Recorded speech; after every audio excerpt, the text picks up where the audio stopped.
Maya Hart thought borrowing her roommate's red lipstick was the smallest decision she'd ever make. She was wrong. The moment she stepped into that smoke-filled boardroom at Lucerno Holdings, Nico Valenti, a man whose stare could stop hearts, locked onto her mouth and didn't look away for 10 full seconds. Then he did the unthinkable. He canceled every meeting on his calendar. In a world where his time was currency and his attention was power, that single gesture told everyone in the room she had just become dangerous. She didn't know it yet, but that lipstick was a signal flare in a war she hadn't known she was entering, and the man who noticed was about to make her the center of his entire empire. If you want to see where Maya's courage takes her, stay until the end. Hit that like button and comment what city you're watching from. I want to see how far this story travels.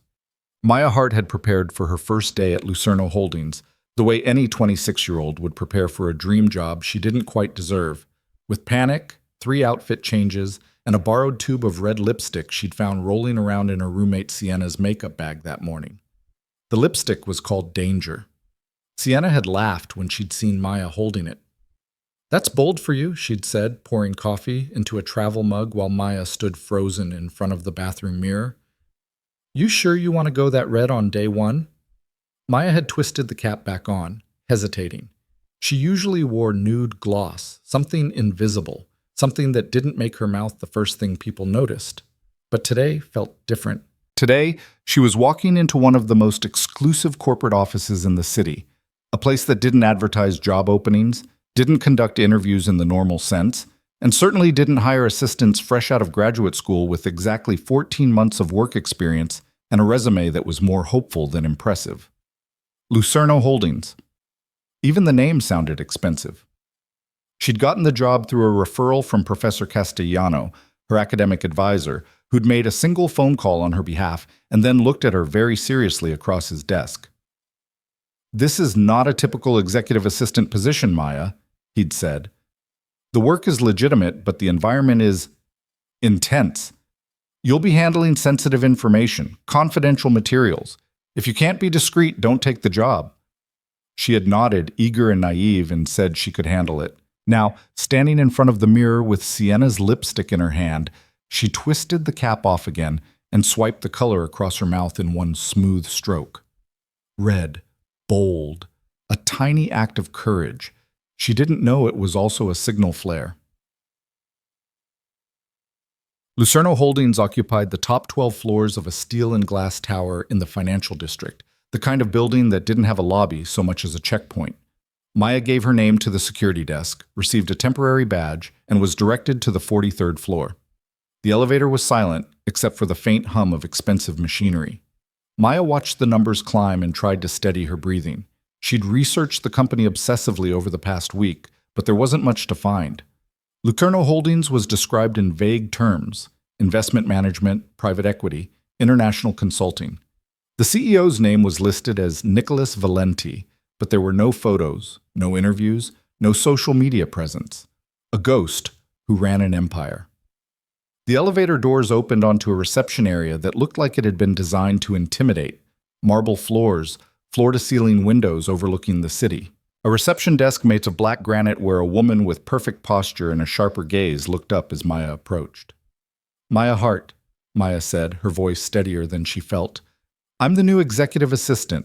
I'm supposed to meet with—" "Mr. Valenti is in a meeting," the woman said crisply. "You'll wait." She gestured to a row of leather chairs near the windows, and Maya sat, clutching her bag in her lap like a shield.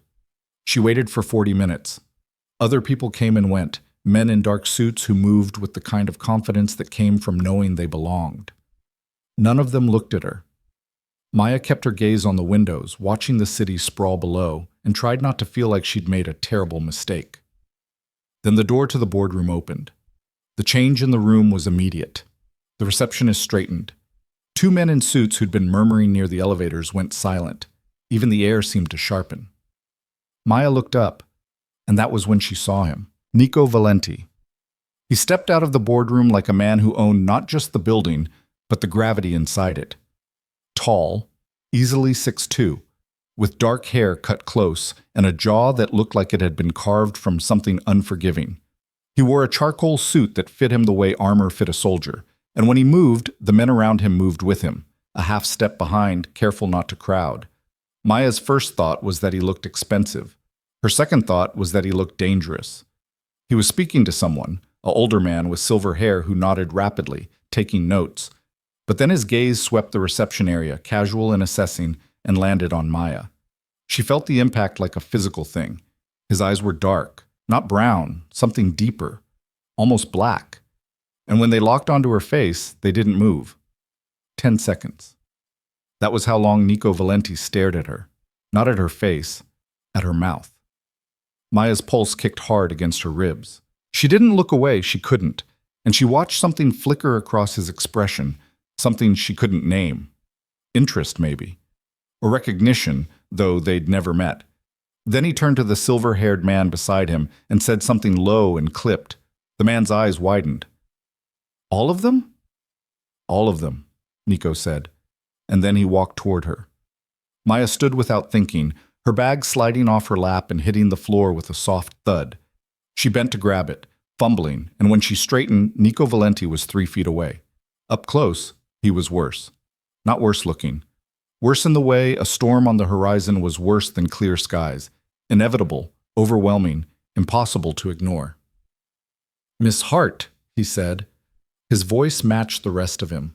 Low, controlled, with an edge that suggested he didn't waste words. "Yes," Maya said, and hated how breathless she sounded. "That's me. I'm your new assistant. I mean, the new executive assistant, for you, starting today." She was babbling. She stopped. Nico's gaze flicked down to her mouth again, just for a second, and then back to her eyes. "You're early," he said. Yes, I didn't want to be late. Most people show up exactly on time." He tilted his head slightly, studying her. "You're not most people." Maya wasn't sure if that was a compliment or a warning. "Come with me," Nico said, and turned without waiting for her to respond. She followed. The boardroom was still full of men. Maya counted 8 of them as she stepped through the door behind Nico, and every single one of them turned to look at her. The room smelled like cigar smoke and expensive cologne, and the tension was thick enough to choke on. Nico moved to the head of the table and gestured to the chair beside him. "Sit." Maya sat. The men were staring, not subtly. One of them, a broad-shouldered man with a scar bisecting his left eyebrow, leaned back in his chair and smiled slowly, like he'd just been told a joke he didn't quite believe. "This is Miss Hart," Nico said, his tone flat and final. "She'll be handling my schedule, communications, and anything else I decide requires her attention. You'll treat her with the same respect you'd show me. Are we clear?" There was a murmur of agreement, but the scarred man was still smiling. "Respect," he repeated, tasting the word. "Sure, boss. Whatever you say." Nico's gaze cut toward him, and the smile vanished. "Luca," Nico said softly, "do we have a problem?" "No problem," Luca said quickly. "Just saying she's prettier than the last guy." Someone laughed. It was a low, uncomfortable sound that died as soon as Nico's expression didn't change. "The last guy," Nico said, "didn't last. Miss Hart will. Won't you, Miss Hart?" He turned to look at her, and Maya realized with a jolt that he was giving her the floor, testing her. She met his gaze and forced her voice to stay level. "I don't plan on going anywhere, Mr. Valenti." Something shifted in his expression. Not quite approval, but close. "Good," he said. He looked back at the table. "We're done here. Clear the room." The men stood without argument, gathering their papers and their phones, and filed out in silence. Luca was the last to leave, and he shot Maya one more look before the door closed behind him. Curious, speculative, like he was trying to figure out what kind of mistake she was about to make. And then she was alone with Nico Valenti. He didn't sit. He stood at the head of the table, hands braced on the back of his chair, and watched her with the same unsettling focus he'd had in the reception area. "That lipstick," he said. Maya blinked. What?" "The lipstick you're wearing." His gaze dropped to her mouth again. "Where did you get it?" "I borrowed it from my roommate." "Does she know you borrowed it?" "Yes," Maya said, confused. "Why does it—" "Take it off." Maya froze. Excuse me? The lipstick, Nico said. His voice was calm, but there was something underneath it, something that made the air in the room feel smaller. Take it off. Now. She stared at him. I don't understand. You don't need to understand. He pulled a handkerchief from his pocket and set it on the table in front of her. You need to listen. Maya's hands were shaking as she picked up the handkerchief. She wiped the lipstick off slowly, the red staining the white fabric, and when she set it down, Nico took it without a word and folded it into his jacket pocket. You're going to follow 3 rules while you work here, he said. First, you don't leave this building without my driver. Second, you don't talk to anyone outside this office about what you see or hear. And third, he leaned forward, his hands flat on the table, his face close enough that she could see the faint scar along his jawline. You don't wear red again. Not here. Not anywhere I might see you. Do you understand? Maya's throat was dry. No, she said. I don't understand any of this. Nico straightened. For a long moment, he just looked at her, really looked, like he was weighing whether she could handle the truth or whether he should keep her in the dark a little longer. Then he sighed. The men in this room, he said quietly, run operations across 6 states.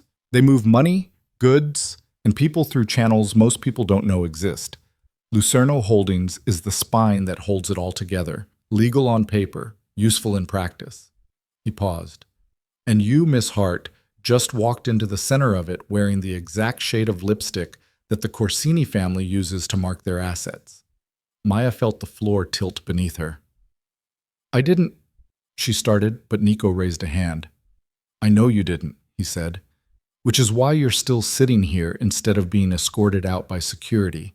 But the men in that room, they don't know you. They don't trust you. And the fact that I stared at you for 10 seconds in front of all of them and then canceled every meeting on my calendar to bring you in here? He smiled, and it was the coldest expression Maya had ever seen. That just made you the most interesting person in this building. I don't want to be interesting, Maya whispered. Too late, Nico said. He straightened his cuffs, his movements precise and controlled. You already are. And now that you are, I need to make sure you stay alive long enough to regret it. He walked to the door, then paused with his hand on the handle. Your desk is outside my office, he said. My driver will take you home tonight. Tomorrow, we'll start fresh. And Miss Hart? She looked up. Welcome to Lucerno Holdings. Paz. Maya's desk was exactly where Nico said it would be. A sleek glass and chrome workspace positioned directly outside a set of double doors marked private. The receptionist who'd checked her in earlier brought her a manila folder, a company laptop, and a look that said good luck. Mr. Valenti's previous assistant lasted 6 weeks, the woman said. The one before that made it 3 days. What happened to them? Maya asked. The woman smiled thinly. They couldn't handle the pressure. She left before Maya could ask what kind of pressure she meant. The folder contained a single document, a non-disclosure agreement so dense with legal language that Maya's eyes blurred halfway through the second page. The gist was clear, though. Anything she saw, heard, or handled while working for Lucerno Holdings was confidential. Violating that confidence would result in immediate termination and legal action. She signed it. She didn't have a choice. The laptop booted up to reveal Nico's calendar, and Maya spent the next 2 hours trying to make sense of it. Meetings with no names attached. Appointments listed only as Warehouse 3 or Southside Drop. Conference calls scheduled for midnight. None of it made sense in the context of a legitimate investment firm, and all of it made perfect sense if Professor Castellano's warning had been an understatement. The work is legitimate, but the environment is intense. Maya was starting to think intense was a very polite way of saying illegal. She was staring at a calendar entry marked Corsini, final offer, when the double doors opened and Nico stepped out. He'd loosened his tie, his jacket was gone, and his sleeves were rolled up to his elbows, revealing forearms that looked like they'd been built for something other than signing contracts. Still here, he said. It wasn't a question. You told me to stay, Maya said. I told you a lot of things. He leaned against the doorframe, studying her. Most people would have walked out the second I mentioned the Corsini family. I don't know who the Corsini family is, Maya admitted. Nico's expression flickered. Surprise, maybe, or something close to it. You really don't, do you? No. He was quiet for a moment, then pushed off the doorframe and gestured for her to follow him. Come on. Maya stood. Where are we going? Somewhere we can talk without being overheard. Nico's office was 3 times the size of the boardroom and twice as intimidating. Floor-to-ceiling windows overlooked the city, and the furniture was all dark wood and leather, expensive, impersonal, designed to make visitors feel small. Nico closed the door behind them and moved to the bar cart in the corner. He poured 2 glasses of whiskey without asking if she wanted one and handed her the glass as he passed. Sit, he said, gesturing to the chair across from his desk. Maya sat. She didn't drink. Nico did. He drained half his glass in one swallow, then set it down and braced his hands on the edge of his desk. You need to understand something, he said. I didn't hire you because you're qualified. I hired you because Castellano vouched for you, and I owe him a favor. But now that you're here, you're my responsibility. And that means I need to know whether you're smart enough to survive this. Survive what? Maya asked. Me, Nico said simply. The attention I just gave you in that boardroom made you a target. Every person in this building is going to be watching you now. Some of them will want to know if you're a threat. Others will want to know if you're an opportunity. And a few, his jaw tightened, a few will want to know if they can use you to get to me. Maya's pulse was racing. Then why did you do it? Why did you stare at me like that if it was going to put me in danger? Nico looked at her for a long moment. Because I couldn't help it, he said quietly. The words landed between them like a confession. Maya's fingers tightened around the glass in her hand. That's not a good reason. No, Nico agreed. It's not. He picked up his whiskey again and finished it, then turned to look out the window, his back to her. The Corsini family, he said, controls the east side of the city.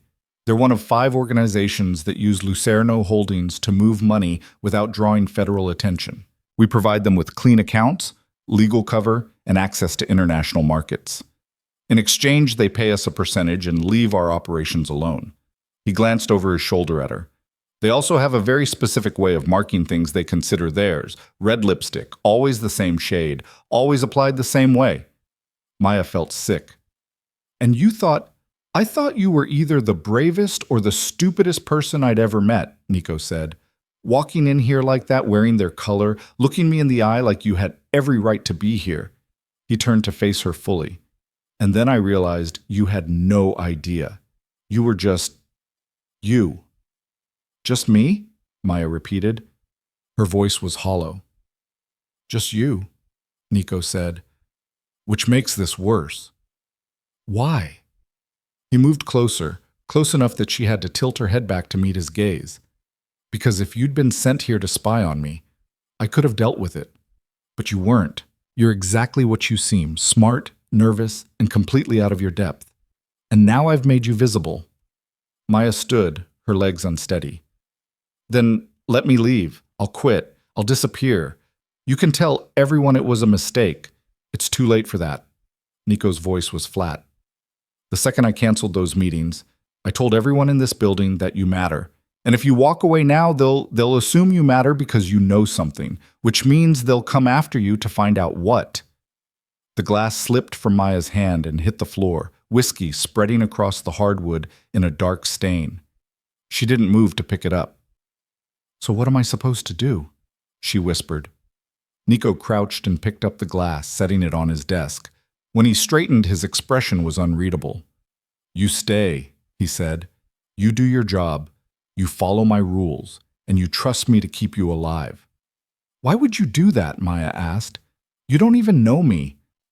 Nico's gaze dropped to her mouth one more time, brief, reflexive, and then back to her eyes.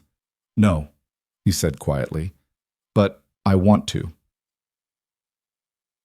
The driver Nico assigned to take her home was a man named Victor, silent, efficient, and built like he could break someone in half without breaking a sweat. He didn't speak during the 20-minute drive to Maya's apartment, and Maya didn't try to make conversation.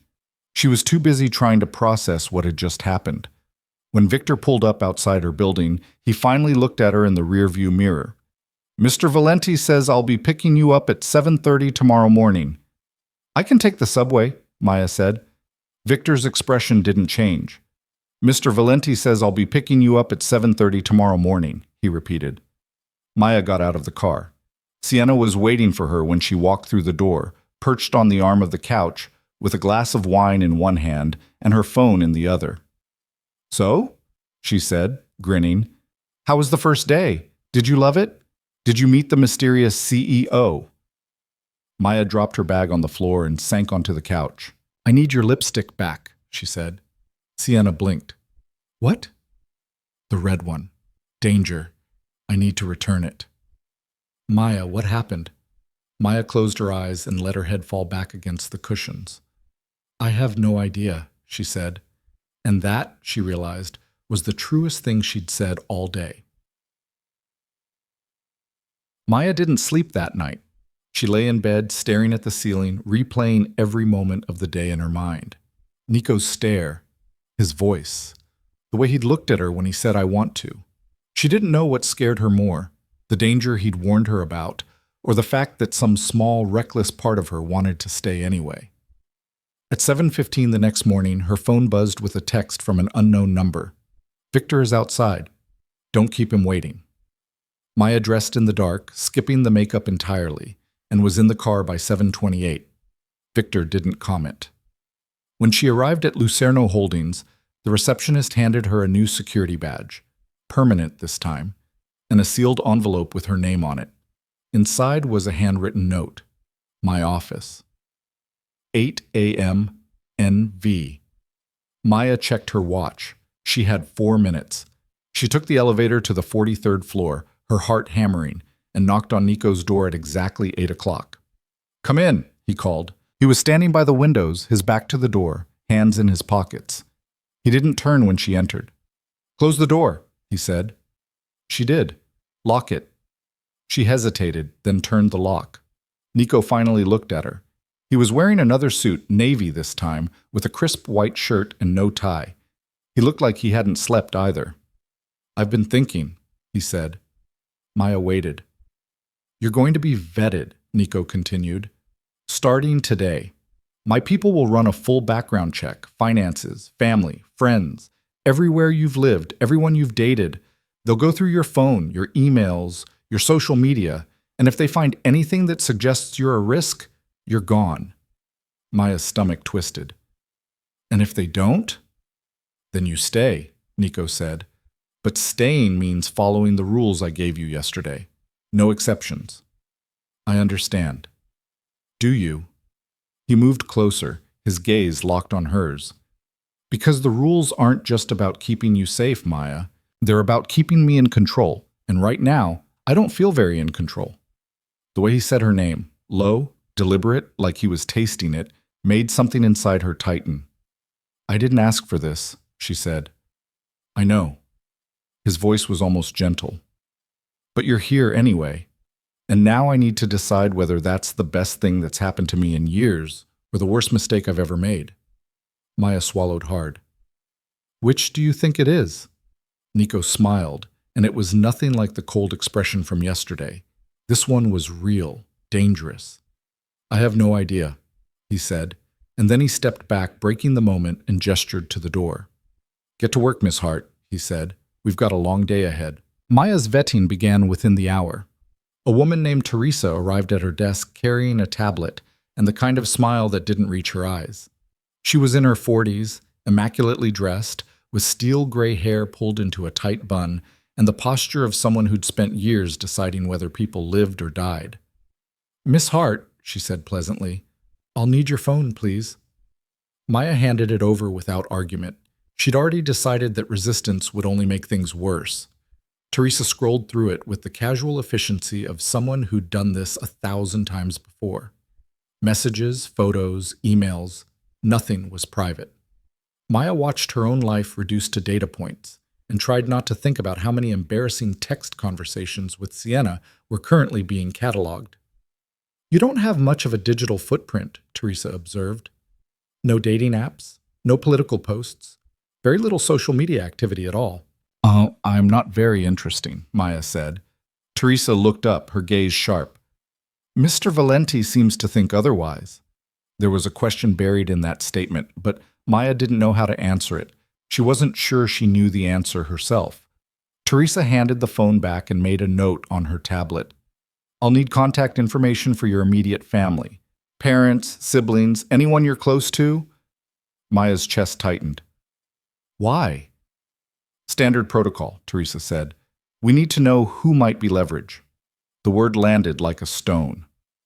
Leverage. As if the people Maya loved were nothing more than potential weak points in a security assessment. She gave Teresa the information anyway. Her parents in Ohio, her younger brother Danny, who was finishing his last year of college, her grandmother in Florida. Teresa wrote it all down with the detachment of someone filling out a grocery list. When she finally left, Maya sat at her desk and stared at Nico's closed office door. She could hear his voice on the other side, low, clipped, giving orders to someone who clearly knew better than to argue. She wondered if he knew what his people were doing to her right now, if he cared. The door opened 20 minutes later, and Nico stepped out with Luca, the scarred man from yesterday's meeting, at his side. They were mid-conversation, and neither of them looked happy. I don't care what Corsini thinks, Nico was saying. The terms don't change. He's not going to like it, Luca warned. He doesn't have to like it. He just has to accept it. Nico's gaze flicked to Maya, and his expression shifted, just slightly, just enough that she noticed. Miss Hart. My office. Luca shot her a look as she stood, curious, assessing, and then disappeared down the hall without a word. Maya followed Nico inside and closed the door behind her. He moved to his desk and pulled a file from the top drawer, flipping it open with one hand. Teresa says you're clean, he said. No debts, no criminal record, no suspicious contacts. Your financials are exactly what I'd expect from someone living paycheck to paycheck in this city. Maya bristled. Is that supposed to be a compliment? It's supposed to be a relief, Nico said. He looked up, his dark eyes steady on hers. It means you're not a plant. You're just me, Maya finished. You keep saying that like it's a problem. It is a problem. Nico closed the file and leaned back against his desk, his arms crossed. Because just you is someone I can't afford to be distracted by. And yet here we are. Maya's pulse kicked. Then stop being distracted. If it were that simple, Nico said quietly, I would have sent you home yesterday. The air between them felt charged, dangerous. Maya took a breath and forced herself to stay professional. You said we had a long day ahead. What do you need me to do? Nico studied her for a long moment, then pushed off the desk and moved to the windows. I need you to sit in on a meeting this afternoon. Take notes. Don't speak unless someone asks you a direct question. And if they do, keep your answer short. What kind of meeting? The kind where the wrong word can start a war, Nico said. He turned to face her. The Corsini family is sending a representative. We're renegotiating terms on a partnership that's been in place for 3 years. They think I owe them more than I'm giving. I think they're getting greedy. It's going to get tense. Maya swallowed. And you want me there because I want them to see you, Nico said simply. I want them to know that I've brought someone new into my inner circle, someone smart, someone I trust. You don't trust me, Maya said. You just finished having me vetted. I trust that you're not working for them, Nico corrected. That's enough for now? He crossed the room and stopped in front of her, close enough that she could smell his cologne, something dark and expensive that reminded her of smoke and cedar. This meeting is important, Maya, he said, his voice low. These people are dangerous. They'll be polite, they'll smile, but they're looking for weakness. Any sign that I'm losing control. Any opening they can exploit. His gaze dropped to her mouth, just for a second, and then back to her eyes. So I need you to sit there, look calm, and remind them that I'm not. Not what? Maya whispered. Losing control. The meeting was scheduled for 2 o'clock in the same boardroom where Maya had first met Nico's men. By the time she walked in behind him, the room was already half full. Nico's people sat on one side of the table, Luca, Teresa, and 3 other men Maya didn't recognize. They were all dressed in dark suits, all watching her with the same cool assessment. The other side of the table was empty. Nico gestured to the chair beside his. Sit. Maya sat, setting her tablet in front of her and trying to ignore the way her hands were shaking. "They're late," Luca muttered. "They're making a point," Nico said. He didn't sound concerned. 5 minutes passed, then 10. At 2:15, the door opened. The man who walked in was older than Nico, mid-50s with silver hair slicked back and a suit that probably cost more than Maya's rent. He had the kind of face that looked friendly until you looked closer and saw the coldness in his eyes. Behind him were two younger men, both built like enforcers, both scanning the room like they were cataloging exits. "Valenti," the older man said, his voice smooth and warm. "Good to see you." "Donato," Nico replied. He didn't stand. "You're late." Donato Corsini smiled. "Traffic." "Of course." Donato's gaze swept the room and landed on Maya. His smile widened. "And who's this?" "My assistant," Nico said. "Miss Hart." "Ah." Donato moved closer, extending his hand across the table. "A pleasure, Miss Hart." Maya shook his hand. His grip was firm, lingering just a second too long. "The pleasure's mine," she said, her voice steadier than she felt. Donato released her hand and sat down, his men flanking him on either side. "I have to say, Valenti, I didn't expect you to bring a lovely young woman to a meeting like this. Are you trying to soften me up?" "I'm trying to conduct business," Nico said. "Let's get started." The meeting was brutal. Donato opened with pleasantries and closed with threats, all delivered in the same smooth, reasonable tone. The Corsini family wanted a larger percentage of the profits from their shared ventures. They wanted access to new markets. They wanted more control over how Lucerno Holdings operated. And they wanted it all framed as a friendly negotiation. Nico refused. Every demand, every compromise. He sat at the head of the table like a man who'd already won and was just waiting for everyone else to catch up. "You're being unreasonable," Donato said finally, his smile tightening. "We've been partners for years. I'd hate to see that relationship deteriorate." "Then don't let it," Nico said. "The terms stay the same. You're welcome to walk away if you don't like them." Donato leaned back in his chair, his fingers steepled. His gaze drifted to Maya again.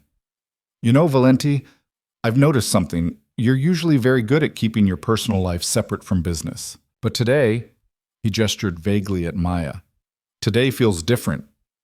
"Miss Hart is here to take notes," Nico said. His voice was flat, dangerous. "Nothing more." "Of course," Donato said. "But you have to admit it's unusual. A beautiful woman sitting at your right hand during a negotiation like this. It sends a message." "What message is that?" Nico asked. Donato smiled. "That you're distracted." The room went silent. Nico didn't move, didn't blink. But Maya felt the shift in the air, the way everyone at the table seemed to lean back slightly, as if bracing for an explosion. "Let me be very clear," Nico said quietly. "Miss Hart is here because I chose to bring her. What that choice means is none of your concern. And if you're interpreting it as weakness, Donato, then you've misread me." Donato raised his hands in mock surrender. "No offense intended, my friend. I'm simply observing." "Observe less," Nico said, "and decide whether you're staying or leaving." Donato stood, buttoning his jacket. "I'll take your offer back to my people. We'll be in touch." He left without another word, his men trailing behind him. The door closed, and Nico let out a slow breath. "Well," Luca said, "that went well." "He's testing me," Nico said. He looked at Maya, "and he's already decided you're the way to do it." Nico dismissed everyone except Maya. When the room was empty, he moved to the bar cart and poured himself a drink. He didn't offer her one this time. "I'm sorry," Maya said. Nico turned, his brow furrowed. "For what?" "For being a distraction. You were right. I shouldn't have been in that meeting." "You didn't do anything wrong," Nico said. He drained his glass and set it down with more force than necessary. "Donato's playing games. He wants to see if he can rattle me by going after you." "And can he?" Nico looked at her for a long moment. "Yes," he admitted, "which is why we need to be smarter about this." "About what?" About you. He crossed the room and stopped in front of her, his expression unreadable. As long as you're working for me, you're going to be a target. Donato proved that today. So we have two options. I can send you away, give you a severance package, and make sure you disappear so cleanly that no one will ever connect you to me again. Maya's throat tightened. Or you stay, Nico said. And I make it very clear to everyone in this city that you're under my protection. That touching you means going through me. That sounds like it would make me even more of a target, Maya said. It would, Nico agreed. But it would also keep you alive. Maya stared at him. Why are you doing this? You barely know me. Nico's jaw tightened. I know enough. That's not an answer. It's the only one I have right now. He stepped back, running a hand through his hair in a rare show of frustration. Look, I don't know what this is, Maya. I don't know why I can't stop thinking about you, or why the idea of sending you away makes me want to put my fist through a wall. All I know is that you walked into my life 2 days ago, and now I can't imagine letting you walk out of it. The confession hung in the air between them. Maya's heart was pounding. That's insane. I know. This is your world, Nico, not mine. I don't belong here. Maybe not, Nico said, but you're here anyway. So what do you want to do about it? Maya closed her eyes. She thought about her apartment, her quiet life, the plans she'd had before she walked into this building. She thought about her parents, her brother, the safe, predictable future she'd been working toward. And then she thought about the way Nico had looked at her in that boardroom, the way he'd said her name, the way he was looking at her right now, like she was the only thing in the room that mattered. She opened her eyes. I want to stay, she said. Nico exhaled, and something in his expression softened. Then you stay. But from now on, you follow my rules. No arguments. I haven't argued yet. You will, Nico said. A faint smile tugged at his mouth. You're too smart not to. What? The rules started immediately. Victor drove her home that night, but this time he didn't just drop her off. He parked across the street and waited while she went inside. And when Maya looked out her window an hour later, the car was still there. Sienna noticed. Okay, seriously, she said, peering through the blinds. Who is that guy, and why has he been sitting outside our building for the past hour? Security, Maya said. Sienna turned to stare at her. Security? Maya, what kind of job did you take? Maya sank onto the couch and pulled a pillow into her lap. The kind where my boss thinks I need a bodyguard. Is he dangerous? Maya thought about Nico's voice when he'd told Donato to observe less. The way he'd looked when he'd said touching you means going through me. Yes, she said quietly, but not to me. Sienna sat down beside her, her expression serious. Maya, if you're in trouble. I'm not, Maya said quickly. I mean, I might be. I don't know yet, but I'm handling it. By having a bodyguard? By trusting my boss. Sienna was quiet for a moment. Do you trust him? Maya didn't answer right away. She thought about the vetting, the warnings, the rules, the way Nico had looked at her when he'd admitted he didn't know what this was. I think so, she said finally. I think I'm starting to. The next morning, Victor arrived at 7:30 sharp. Maya was ready this time, dressed in a simple black dress and heels, her hair pulled back in a low bun. No lipstick, no red. When she arrived at Lucerno Holdings, Teresa was waiting at her desk with a new security protocol. Maya's access badge now granted her entry to restricted areas. Nico's private elevator, the executive floors, even the underground parking garage. Mr. Valenti wants you close, Teresa explained. These permissions reflect that. Close, Maya repeated. What does that mean? Teresa's expression was unreadable. It means you're no longer just his assistant, Miss Hart. You're part of his inner circle. Act accordingly. She left before Maya could ask what that meant. Nico called her into his office an hour later. He was on the phone when she entered, pacing by the windows with the kind of restless energy that suggested the conversation wasn't going well. I don't care what he wants, Nico said into the phone. The answer is no. He paused, listening, and his jaw tightened. Then he can take it up with me directly. I'm done negotiating through intermediaries. He ended the call and tossed the phone onto his desk. Problem? Maya asked. Corsini's pushing back, Nico said. He wants another meeting, this time with his boss. His boss? Angelo Corsini, Nico said. Donato's father, the man who actually runs the family. He turned to look at her. If Angelo gets involved, this stops being a negotiation and starts being a test. He'll want to see if I'm still someone worth doing business with, or if I've gone soft. And what will you tell him? That I haven't, Nico said. But he's not going to believe me unless I prove it. Maya's stomach tightened. How do you prove something like that? Nico crossed the room and stopped in front of her. By making it very clear that the things I protect are worth protecting, and that I'll do whatever it takes to keep them safe. His hand came up, his fingers brushing her jaw in a touch so light it barely registered. But Maya felt it like a current. You're playing a dangerous game, she whispered. I know, Nico said. His thumb traced the curve of her cheekbone, and his eyes were darker than she'd ever seen them. But I stopped being able to walk away from it the second you walked into that boardroom. Maya's breath caught. Nico? The door to his office opened without warning.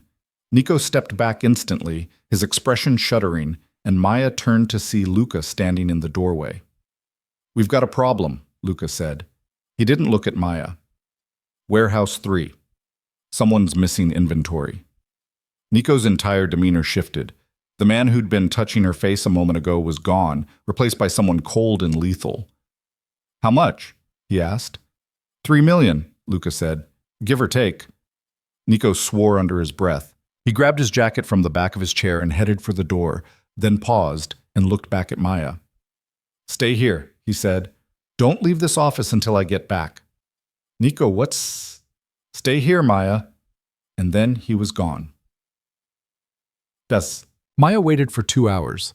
She sat at Nico's desk, staring at the city through the windows, and tried not to think about what 3 million in missing inventory meant in a world like his. When the door finally opened again, it wasn't Nico who walked in. It was Donato Corsini. He smiled when he saw her, and Maya's blood ran cold. Miss Hart, he said pleasantly, closing the door behind him. What a surprise! I was hoping to find Valenti, but you'll do just as well. Maya stood, her heart hammering. Mr. Valenti isn't here. I know, Donato said. He moved closer, his hands in his pockets, his posture relaxed. He's dealing with a rather unfortunate situation at one of his warehouses. Missing money. Very inconvenient. Maya's mouth went dry. You... me? Donato's smile widened. I had nothing to do with it, Miss Hart. Though I have to admit the timing is rather convenient.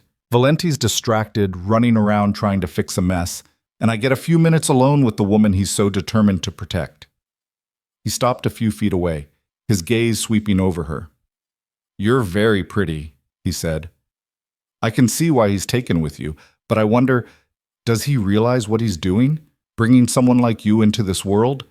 It's cruel, really, like putting a lamb in a den of wolves. I'm not a lamb, Maya said, her voice steadier than she felt. No? Donato tilted his head. Then what are you, Miss Hart?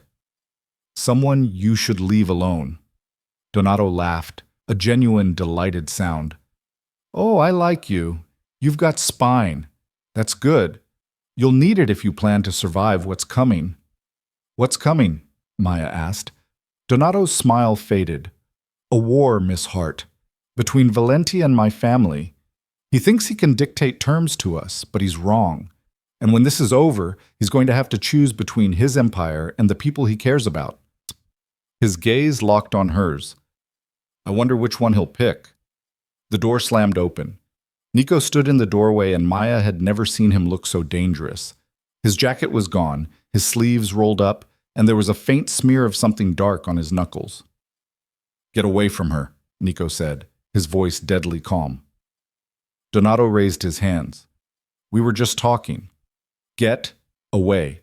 From her. Donato moved toward the door, still smiling.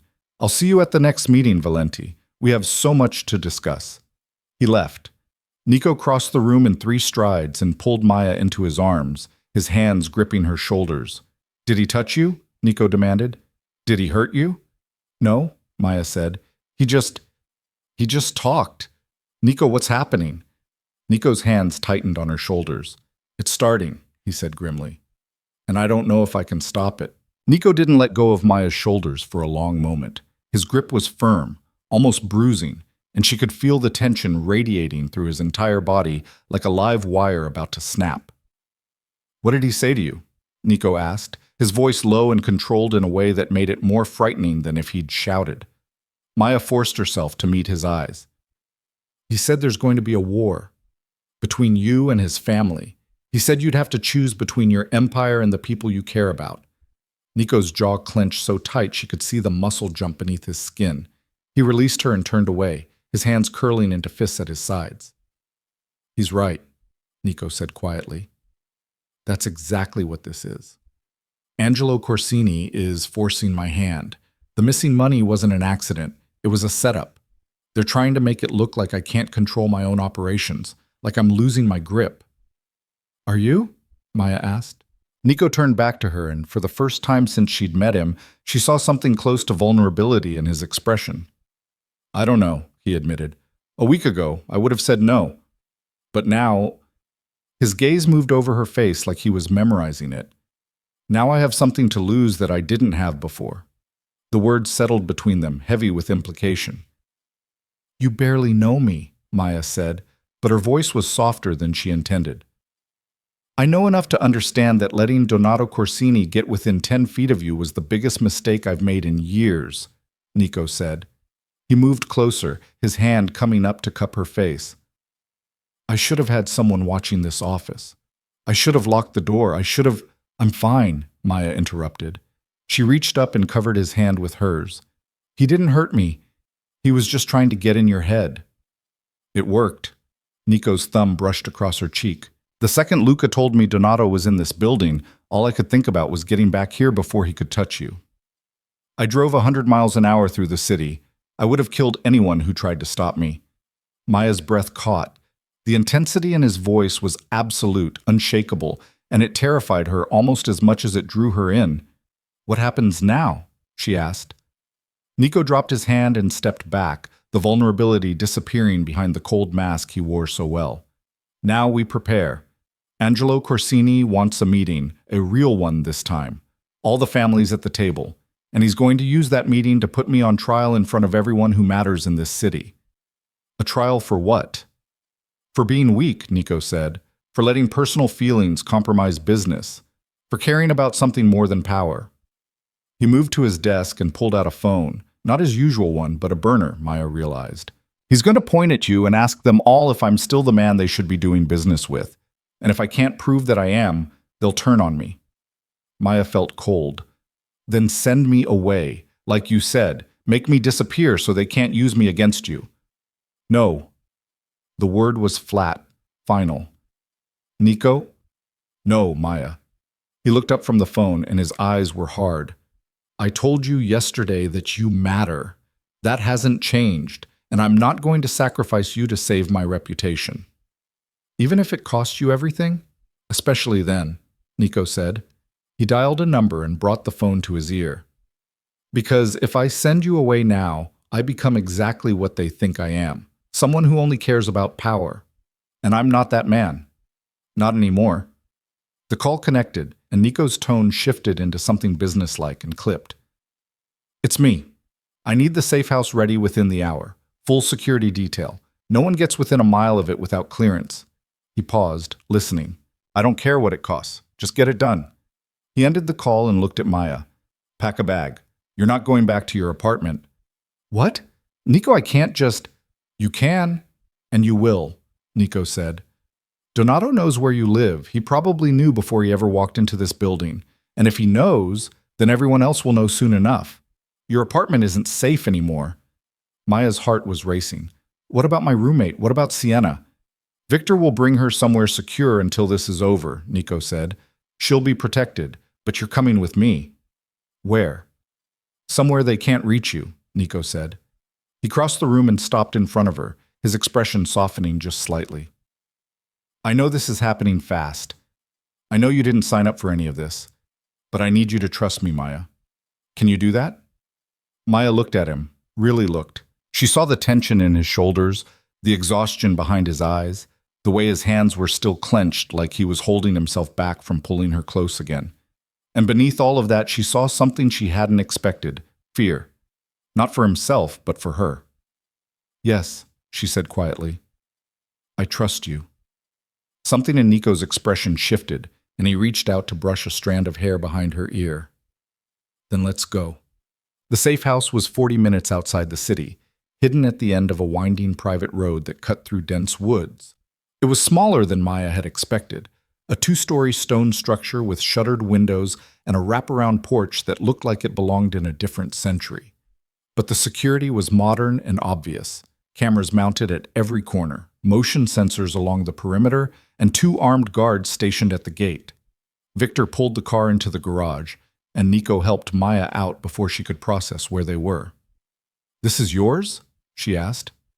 It's off the books, Nico said. No one outside my inner circle knows it exists, which means it's the safest place I can put you right now. He led her inside, and Maya found herself in a space that felt nothing like the cold, impersonal office Nico maintained in the city. The furniture was worn but comfortable, the walls lined with bookshelves, and there was a fireplace in the living room that looked like it actually got used. It felt lived in, real. How long do I have to stay here? Maya asked. Until the meeting with Angelo, Nico said. He set her bag down by the stairs and turned to face her. 3 days, maybe 4. After that, we'll know where things stand. And if they stand badly? Nico didn't answer right away. He moved to the windows and checked the locks, then pulled the curtains closed with sharp, efficient movements. If they stand badly, he said finally, then I'll make sure you're on a plane to somewhere they'll never find you. New identity, new life, everything you need to disappear. Maya's chest tightened. And you? I'll deal with the consequences, Nico said. He turned to look at her, and his expression was unreadable. But that's not going to happen. I'm not letting this meeting go badly. You can't control everything, Nico. Watch me. There was no arrogance in the words, just cold, absolute certainty. And Maya realized with a jolt that she believed him. This man who'd turned her entire life upside down in less than a week, who'd pulled her into a world she didn't understand and couldn't escape. She believed he would do exactly what he said, that he would fight with everything he had to keep her safe. It should have terrified her. Instead, it made her feel something she couldn't name. Nico's phone buzzed and he glanced at the screen. I have to take this. There's food in the kitchen and the bedroom upstairs is yours. Make yourself comfortable. He stepped onto the porch and closed the door behind him, leaving Maya alone in the quiet house. She moved to the bookshelves and ran her fingers along the spines. Philosophy, history, poetry. Volumes that looked like they'd been read and reread, their pages worn soft with use. She pulled out a collection of Pablo Neruda and opened it to find notes scribbled in the margins in Nico's sharp, precise handwriting. This was his space, she realized. Not just a safe house, but a refuge. The place he came when he needed to be something other than the cold, calculating man the world saw. She set the book down and moved to the kitchen, where she found fresh bread, cheese, and a bottle of wine sitting on the counter. Someone had stocked the house recently, within the last few hours probably. Nico had planned this. He'd known he was going to bring her here before he'd even told her. Maya poured herself a glass of wine and carried it to the window. Through the gap in the curtains, she could see Nico on the porch, pacing as he talked into the phone. His shoulders were tight, his free hand gesturing sharply as he spoke. He looked like a man trying to hold a crumbling empire together with sheer force of will. And he was doing it, at least in part, because of her. The door opened and Nico stepped back inside. He looked tired, more tired than she'd seen him yet. And when he saw her standing by the window, something in his expression softened. Everything okay? Maya asked. For now, Nico said. He moved to the counter and poured himself a glass of wine, then leaned against the cabinets and studied her. You're handling this better than I expected. What did you expect? Panic, tears, maybe a few accusations about ruining your life. Maya took a sip of her wine. Would any of that help? No, Nico admitted, but it would be understandable. I'm terrified, Maya said quietly. If that makes you feel better. I'm terrified. And I have no idea what I'm doing, and every instinct I have is telling me to run as far away from you as I can get. Nico's jaw tightened. Then why don't you? Maya set her glass down and crossed the room until she was standing directly in front of him. Because I think running would be worse. Because I think if I leave now, I'll spend the rest of my life wondering what would have happened if I'd stayed. Nico's eyes searched hers. You don't know what you're asking for. Then tell me, Maya said. Tell me what this is. Tell me what you want from me. Nico set his glass down beside hers, and for a long moment he just looked at her. Then he reached out and framed her face with both hands, his touch achingly gentle. I want you safe, he said. I want you alive. I want you to look at me the way you're looking at me right now and not hate me for dragging you into this. His thumb brushed across her lower lip, and his voice dropped. And I want to stop pretending that this is just about protection. Maya's heart was pounding so hard she could barely breathe. What is it about?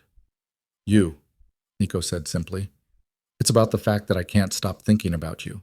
That every time I close my eyes, I see your face. That the idea of something happening to you makes me want to burn this entire city to the ground. He leaned closer, his forehead resting against hers. It's about the fact that I've spent 10 years building walls around myself, and you walked through them like they were made of paper. Nico, Maya whispered. Tell me to stop, Nico said. Tell me this is too much, too fast, and I'll step back. I'll keep you safe, and I'll keep my distance, and I won't push for anything you're not ready to give. Maya's hands came up to grip his wrists, holding him in place. And if I don't want you to stop? Nico's breath hitched. Then we're both in trouble. Maya closed the distance between them and kissed him. It wasn't soft or tentative. It was the kind of kiss that felt like inevitability, like something that had been building since the moment their eyes met in that boardroom and finally couldn't be held back anymore. Nico's hand slid into her hair, tilting her head back, and he kissed her like he was trying to memorize the taste of her, like he was afraid she'd disappear if he let go. When they finally broke apart, they were both breathing hard. I should stop, Nico said, his voice rough. You should, Maya agreed. Neither of them moved. Nico's hands tightened in her hair and he kissed her again, harder this time, more demanding. Maya's back hit the counter and she gasped against his mouth, her fingers clutching at his shirt. The world narrowed to the feel of him pressed against her, the heat of his hands on her skin, the way he was holding her like she was the only thing keeping him grounded. When he pulled back this time, his eyes were dark and wild. Upstairs, he said. Now. Maya didn't argue. The bedroom was simple, a large bed with white linens, a dresser, and another wall of bookshelves. Nico closed the door behind them and leaned against it, watching her with an intensity that made her skin flush. Last chance, he said. If you want me to walk away, say it now. Maya reached for the hem of her dress and pulled it over her head in one smooth motion. Nico's control shattered. He crossed the room in 2 strides and pulled her into his arms, his mouth finding hers again as his hands moved over her body with a hunger that left her breathless. They fell onto the bed together, a tangle of limbs and desperate touches, and for the first time in days, Maya stopped thinking about danger and threats and the world waiting to tear them apart.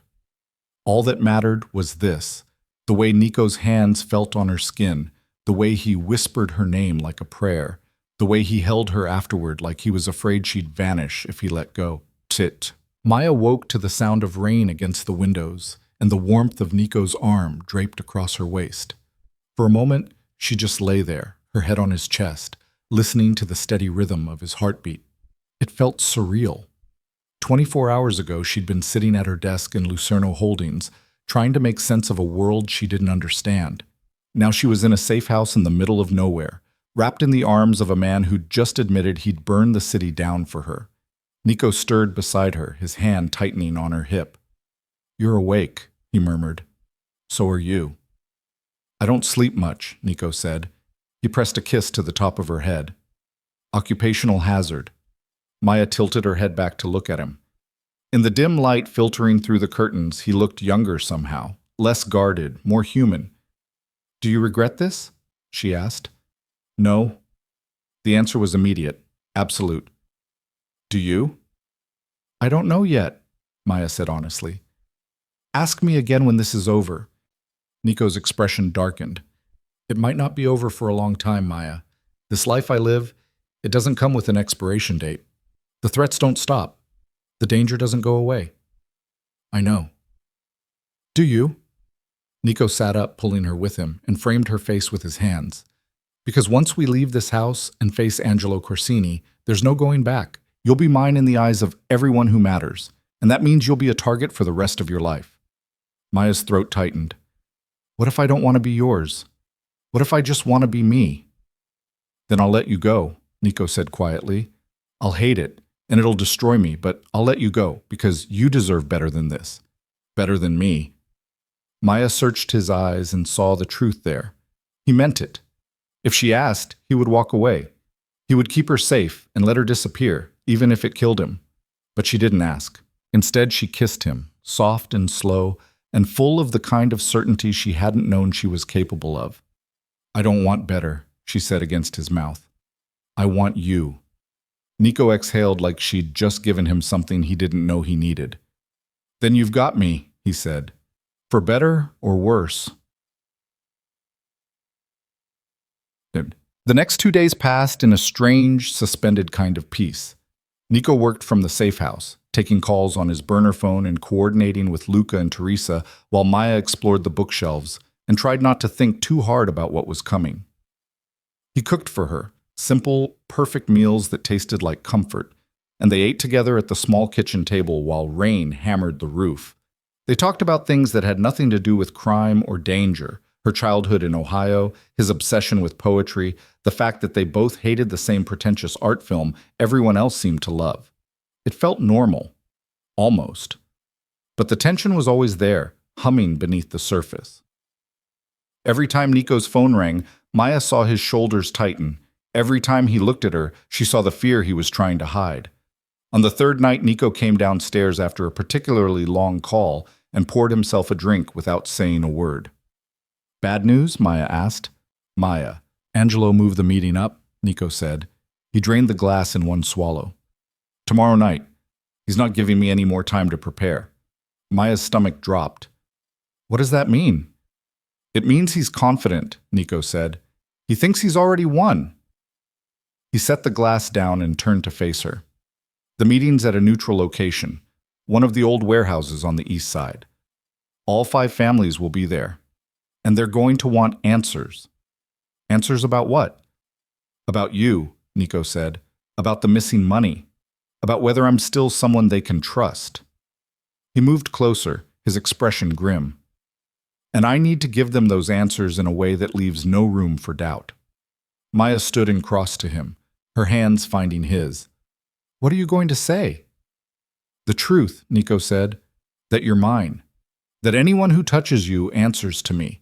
And that the missing money was planted by someone trying to make me look weak. Do you have proof?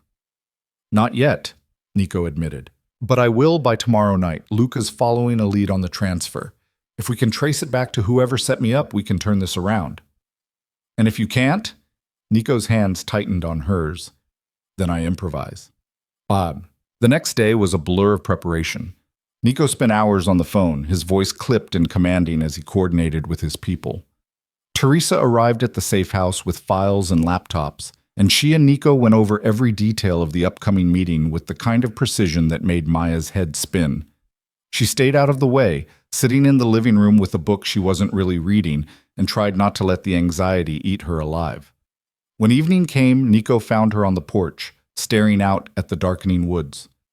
It's time, he said. Maya turned to look at him.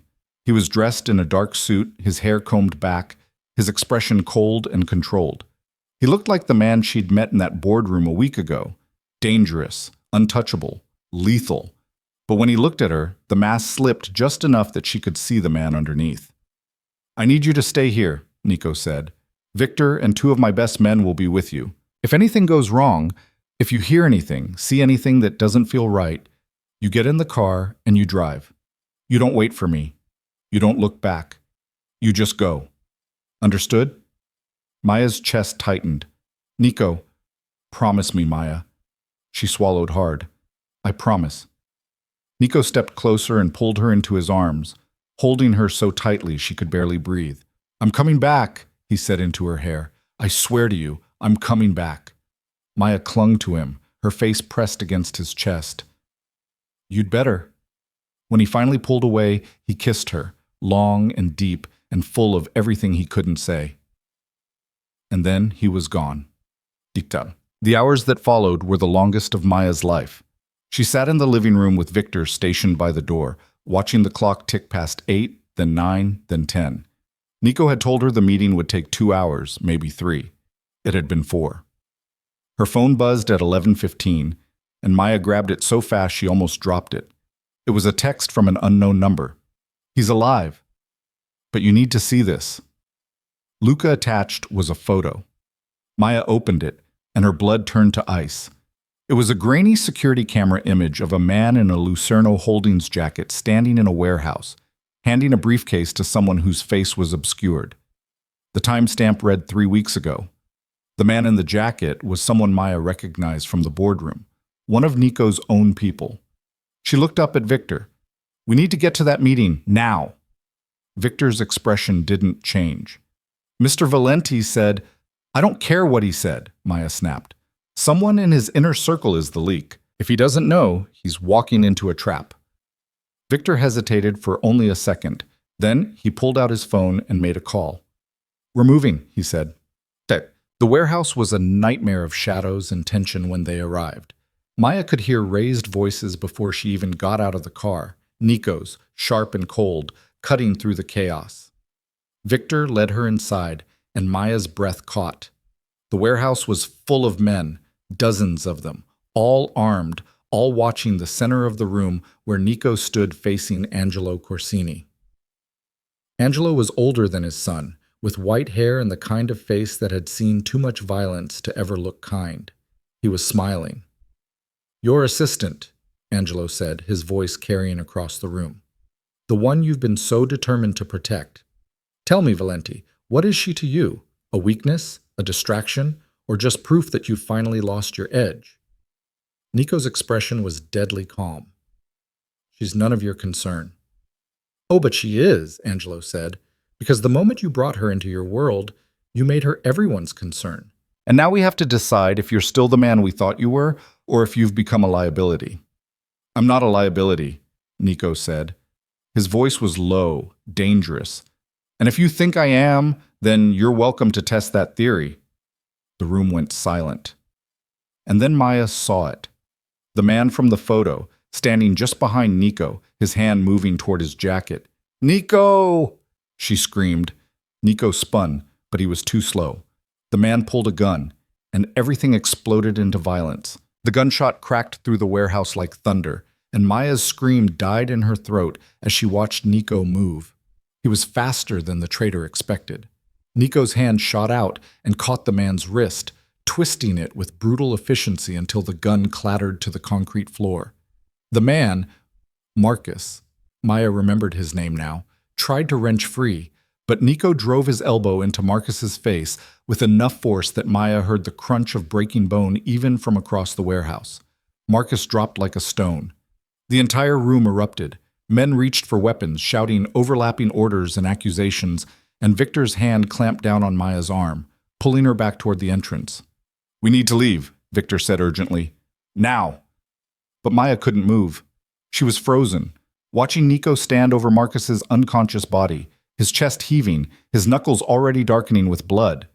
And then Nico's gaze cut across the warehouse and locked onto her. The fury in his eyes was terrifying.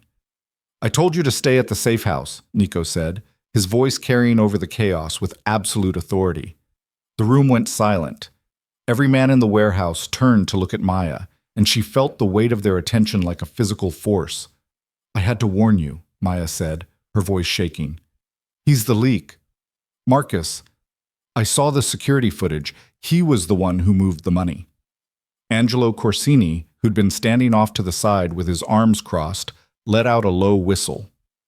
"Well, well, the assistant has teeth after all." He looked at Nico with something that might have been respect. "She disobeyed you to save your life. That's either very brave or very stupid." "It's both," Nico said flatly. He gestured to two of his men. Get Marcus out of here. I want him awake and talking within the hour. Then he turned back to Angelo. You wanted proof I'm not compromised. There it is. My own man tried to set me up. And I just put him down in front of all of you. So let me be very clear. I am not weak. I am not distracted. And anyone who thinks otherwise is welcome to end up on the floor next to him. The silence that followed was absolute. Angelo studied Nico for a long moment, then glanced at Maya. And the girl? Is under my protection, Nico said. Permanently. Anyone who touches her, threatens her, or even looks at her wrong answers to me personally. Are we clear? Angelo's lips curved into something that wasn't quite a smile. Crystal. He turned to address the room. It seems Valenti's proven himself tonight. The missing money was an inside job, not a sign of weakness. I'm satisfied. He looked back at Nico. But you understand this changes things. You're declaring her yours in front of the 5 families. That makes her a permanent part of this world. There's no taking it back. I know, Nico said. He didn't take his eyes off Maya. I'm counting on it, Angelo shrugged. Then we're done here. Gentlemen, we'll reconvene next month under better circumstances. He headed for the exit, his men falling in behind him, and the other families began to disperse as well. Within minutes, the warehouse had cleared except for Nico's people, Marcus's unconscious form being dragged toward a black van, and Maya standing frozen by the entrance with Victor at her side. Nico crossed the distance between them in long, controlled strides, and when he reached her, he took her face in both hands. Are you hurt? He demanded. No, Maya whispered. Are you? Nico's jaw clenched. I told you to stay at the safe house. I gave you explicit instructions. And if I had, you'd be dead, Maya interrupted. Marcus was going to shoot you in the back, Nico. I saw the photo Luca sent me. I saw what he'd done. I couldn't just sit there and… Nico kissed her. It was hard and desperate and full of equal parts anger and relief, and when he pulled back, his forehead pressed against hers. You could have been killed, he said roughly. Walking in here like that, with all of them watching, do you have any idea what could have happened? Yes, Maya said, but you would have done the same thing. Nico exhaled a shaky breath. You're right. I would have. Which is why I know exactly how reckless it was. He pulled back enough to look at her, his hand still framing her face. Don't ever scare me like that again. I can't promise that. Try, Nico said. Then he turned to Victor. Get her back to the safe house. Full security. No one gets close. What about you? Maya asked. I have to deal with Marcus, Nico said. His expression went cold again. I need to find out who he was working for and how deep this goes. It's going to take the rest of the night. Maya's stomach turned. What are you going to do to him? Nico's eyes were flat, emotionless. What needs to be done? The way he said it made Maya's skin prickle. She'd known intellectually what Nico was capable of, the violence that lived beneath the expensive suits and controlled demeanor. But this was the first time she'd seen it up close, and the reality of it hit her like a fist to the chest. This was who he was. This was the world she'd chosen. Okay, Maya said quietly, but come back to me when you're done. Something flickered in Nico's expression. Surprise, maybe? Or gratitude? I will, he promised. He kissed her once more, quick and fierce, and then he was gone. Victor guided Maya back to the car, and as they pulled away from the warehouse, she looked back to see Nico disappearing into the building where Marcus was being held. She didn't want to think about what was going to happen in there, so she didn't. The safe house felt different when Maya returned. Victor stationed himself on the porch while the 2 other guards patrolled the perimeter, and Maya found herself alone in the living room, staring at the fireplace and trying to process everything that had just happened. She'd walked into a meeting of the most dangerous men in the city and screamed a warning that probably saved Nico's life. She'd been claimed in front of them all as his, marked as permanently part of his world. And now Nico was somewhere torturing a man for information, and Maya was sitting in his safe house waiting for him to come back. Her hands were shaking. She poured herself a glass of wine and carried it to the window, staring out at the dark woods. The rain had stopped, leaving everything wet and glistening in the moonlight. It should have been peaceful. Instead, it felt ominous, like the calm before something worse. Her phone buzzed, and Maya pulled it out to find a text from Sienna. Victor's guy moved me to a hotel, said it's not safe to go back to the apartment yet. What's going on, Maya? Are you okay? Maya stared at the message. She didn't know how to answer. Was she okay? She'd just watched the man she was falling for nearly get shot. She'd been declared his property in front of a room full of criminals. She was hiding in a safe house while he interrogated a traitor. No, she wasn't okay, but she also wasn't sorry. She typed back, "I'm fine. I'll explain everything soon. Stay safe." Sienna's response came immediately. "You'd better. I'm freaking out here." Maya set the phone down and finished her wine. She thought about calling her parents, but what would she even say? That she'd accidentally walked into the criminal underworld and fallen for its most dangerous player? That she was in over her head but couldn't bring herself to walk away? They'd tell her to run. Any sane person would. But Maya was starting to realize that sanity had very little to do with what she felt for Nico Valenti. The hours crawled past. Midnight came and went. Maya tried to sleep, but every time she closed her eyes, she saw Marcus pulling that gun, saw Nico's face when he'd realized she'd disobeyed him, saw the cold fury in his eyes when he'd promised to deal with the traitor. At 2 a.m, she heard a car pull up outside. Maya was off the couch and at the door before Victor could announce Nico's arrival. She pulled it open to find Nico standing on the porch, his suit jacket gone, his shirt sleeves rolled up, and dark stains on his hands that she didn't want to identify. He looked exhausted, dangerous, haunted. "Did you find out who he was working for?" Maya asked. Nico nodded. "Angelo Duca, one of the smaller families trying to move up. Marcus was feeding him information about our operation, skimming money to make it look like I was losing control. The plan was to use tonight's meeting to turn the other families against me. And now? Now Duca's going to wake up tomorrow to find Marcus's body on his doorstep with a very clear message," Nico said. His voice was flat, matter of fact. "No one betrays me and lives to profit from it." Maya's stomach churned. "You killed him." "Yes." Nico met her eyes, and there was no apology in his gaze. "He tried to kill me. He endangered you by creating chaos. He betrayed everything I've built. So yes, Maya, I killed him. And I'd do it again." Maya took a step back, her hand pressed to her mouth. This was real. This wasn't some abstract danger she could rationalize away. Nico had just executed a man, and he was standing on the porch telling her about it like it was a business transaction. "I need you to understand something," Nico said quietly. He moved closer, but didn't touch her. "This is what my life looks like. This is what justice means in my world. I don't call the police. I don't file lawsuits. I handle threats directly, permanently, and without hesitation. And if that's something you can't live with, then you need to tell me now. Because it's not going to change." Maya looked at him, really looked. She saw the blood on his hands, the exhaustion in his eyes, the tension in his shoulders, and beneath all of that she saw the same man who'd cooked her dinner, who'd held her like she was precious, who'd kissed her like she was the only thing in the world that mattered. "I'm not going to pretend I'm okay with this," Maya said finally. "I'm not okay with violence. I'm not okay with killing. But I also understand that in your world, mercy is weakness. And if Marcus had lived, he would have come after you again, after us." "Yes," Nico said. "He would have." Maya took a shaky breath. "Then I accept it. I don't like it, but I accept it. Because the alternative is losing you, and that's worse." Nico's expression cracked. He closed the distance between them and pulled her into his arms, burying his face in her hair. "You shouldn't accept it," he said roughly. "You should run. You should get as far away from me as possible and never look back." "But I won't," Maya said. She wrapped her arms around him and held on tight. "Because I'm in this now, Nico, for better or worse. You said that, remember?" "I remember." His arms tightened around her. "I just didn't think you'd actually mean it." "Well, I do," Maya said. "So you're stuck with me." Nico pulled back enough to look at her, and the vulnerability in his eyes nearly broke her heart.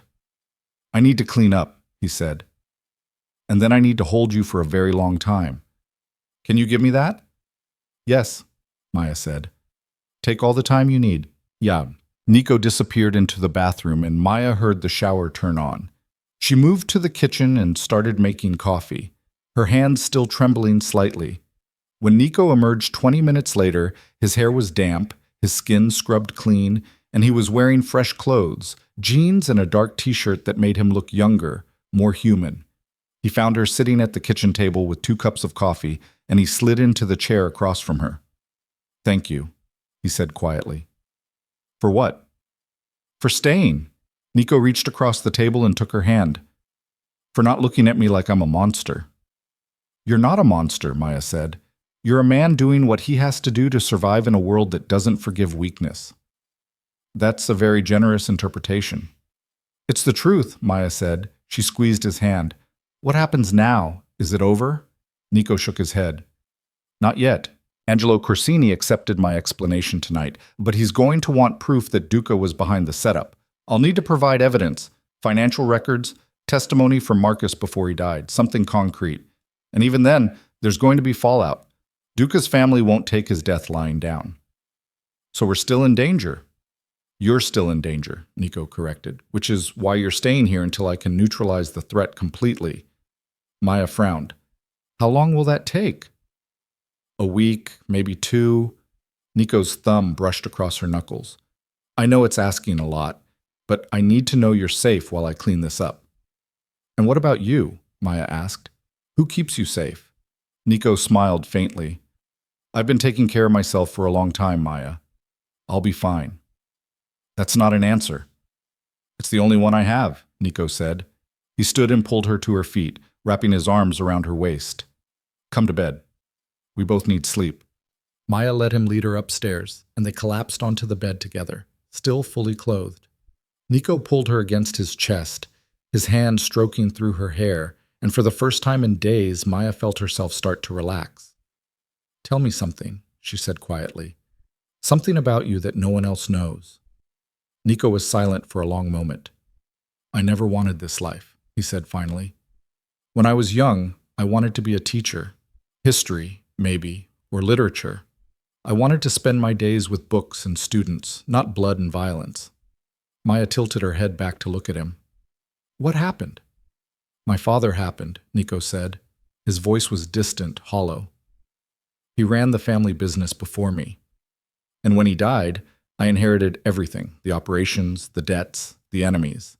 I was 23 years old, and suddenly I was responsible for keeping an entire network alive. So I learned. I adapted. I became what I needed to be." "And what about what you wanted to be?" Maya asked.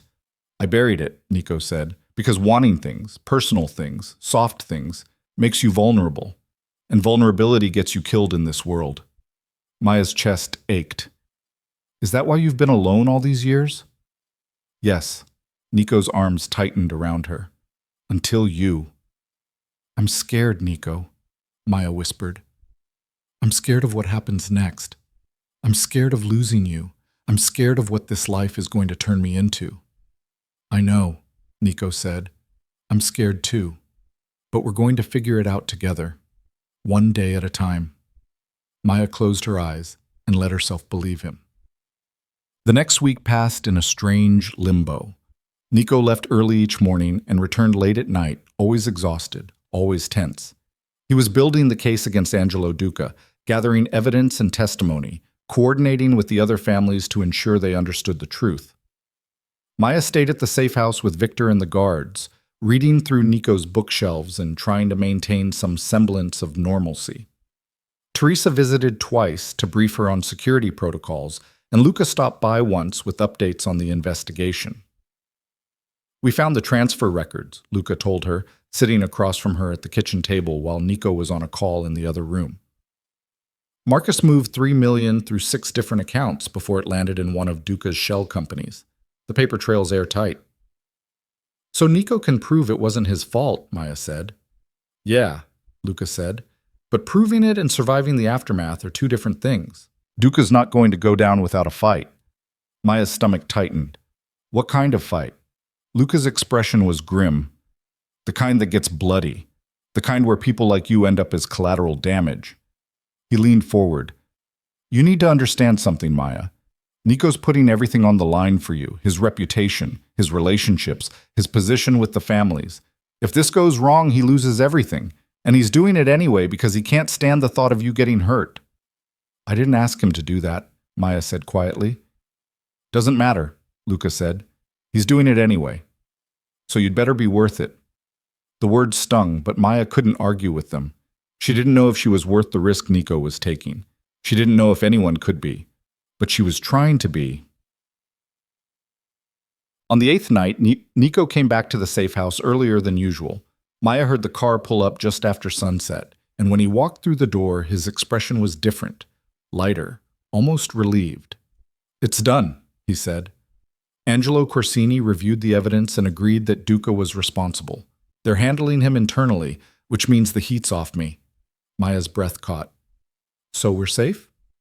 "For now," Nico said. He crossed the room and pulled her into his arms.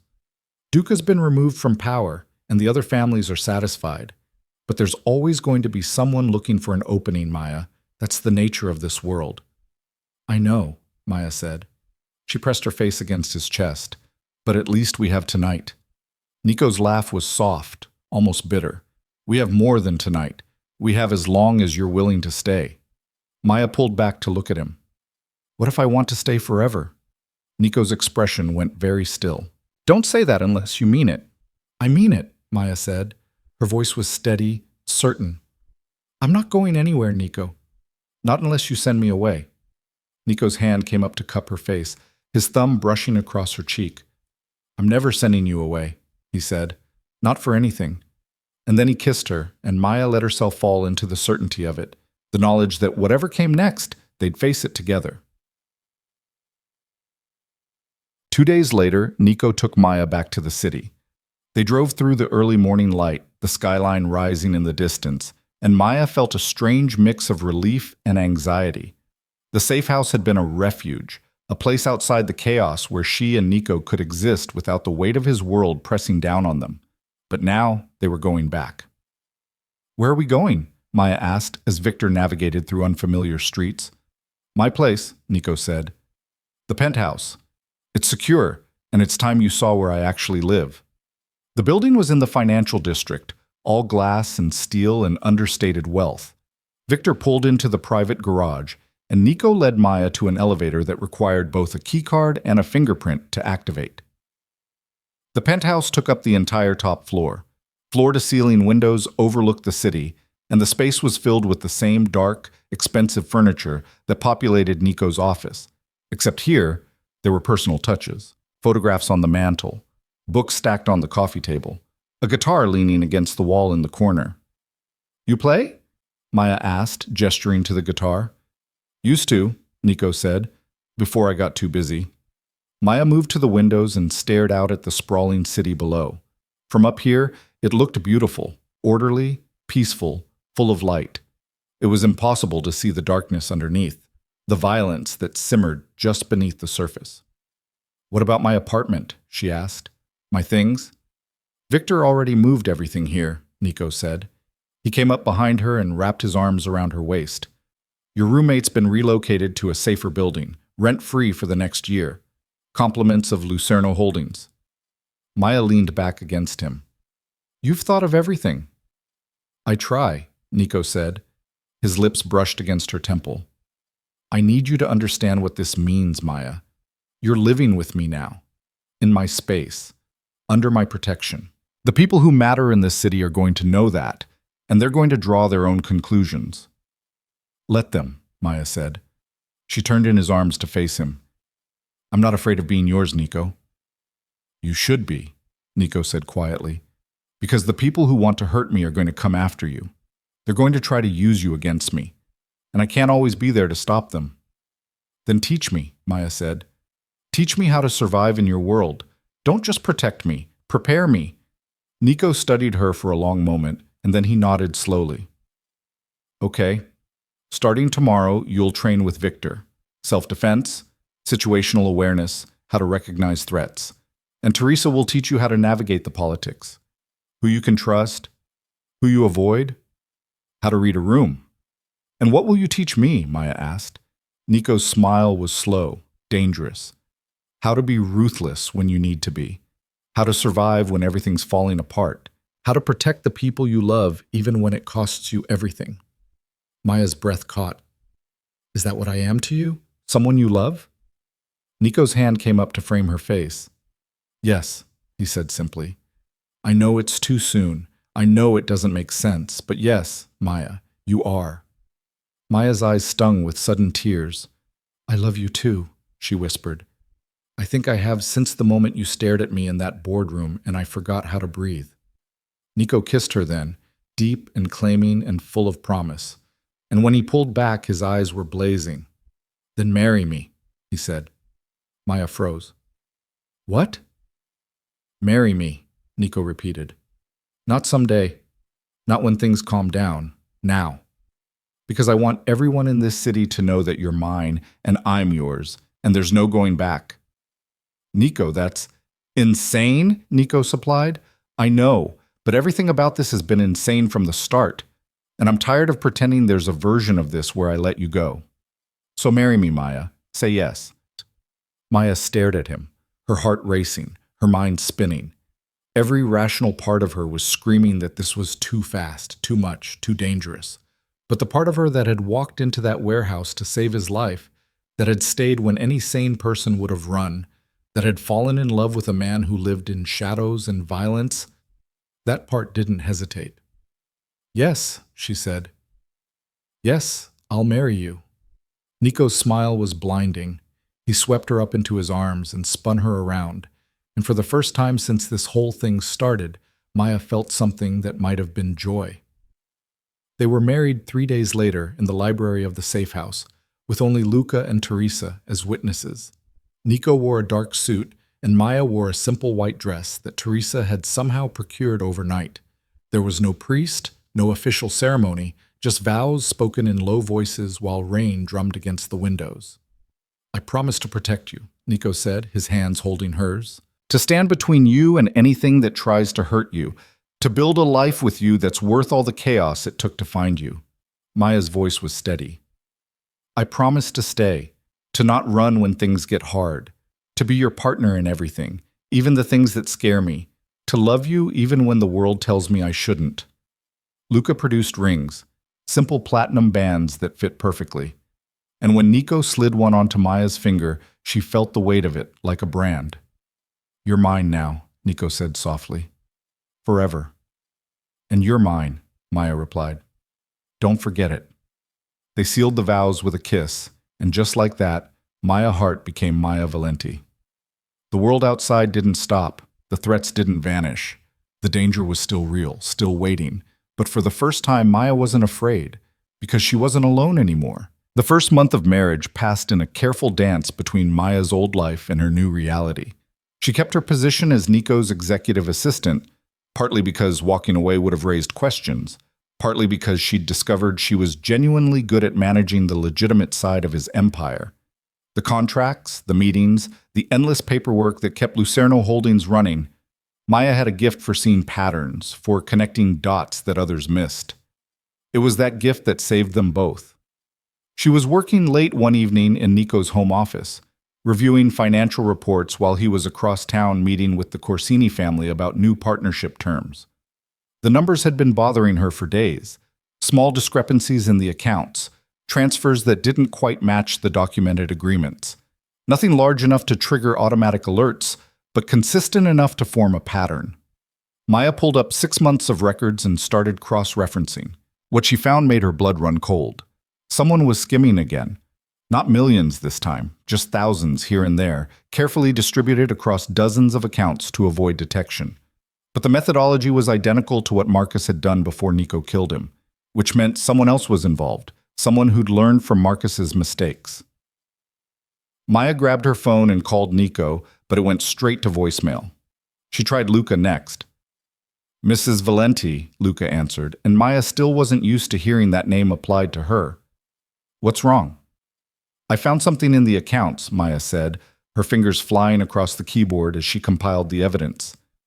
It's the same pattern as before. Someone's moving money, covering their tracks. I'm sending you the files now. There was a pause while Luca reviewed what she'd sent. Then he swore, low and vicious.